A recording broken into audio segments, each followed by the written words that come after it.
Bismillahirrahmanirrahim. Allahu la ilaha illa huwal hayyul qayyum la ta'uduhu sinatu wa la nawm lahu ma fis samawati wa ma fil ard man zal ladzi yashfa'u illa bi izni ya'lamu ma baina aydihim wa ma khalfahum wa la yuhituna bi syai'in min ilmi illa bima syaa wasi'a kursiyyus samawati wal ard wa la ya'uduhu hifdhuhuma wa huwal aliyyul azim. Allahu akbar.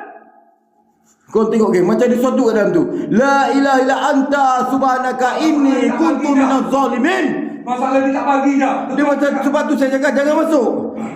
Ini syaril waswasil khannas allazi yuwaswisu fi sudurin nas minal jinnati wan nas. Allahu akbar. Allahu akbar la ilaha quwwata illa billahi al-aliyyil azim. Dah. Rui dah. Jangan. Macam dia tak bagi dah. Macam dia tak bagi. Bang, menyala terus bang. Menyala terus bang. Ha? Menyala terus. Dah. La ilaha illallah Muhammadur Rasulullah. Bang, menyala terus bang. Allah Allah. Jangan. Jangan. Oh, akbar subhanallah. Jangan. Akbar Allah. Allahu akbar. Allahu akbar. Asyhadu an la ilaha illallah. Asyhadu an la ilaha illallah.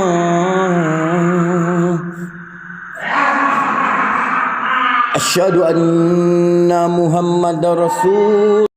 Tendang manusia. Maka aku menyeru di sebalik alif lam mim dan huruf jam di balik huruf jam. Jelaskan diri kau. Dan tidak aku menduakan Tuhanku dengan sesuatu la yusrikul birabbihi lahada. Dengan asma Allah yang maha suci, aku menyeru kalian sang penunggu tempat ini dan juga penghuni tempat ini. Dia jin jalal jaltu jal jalat. Allahu akbar la haula wala quwata illa billahil aliyyil azim. Subhanallah walhamdulillah wala ilaha illallah. Bangsa yang pengecut, bangsa. Aku tak percaya je. Kalau pintu ni ada sesuatu benda je. Aku tak percaya langsung je. Aku kata aku memang tak percaya je. Sebab tak ada je. Memang tak ada je. Kalau ada, aku tak kisah.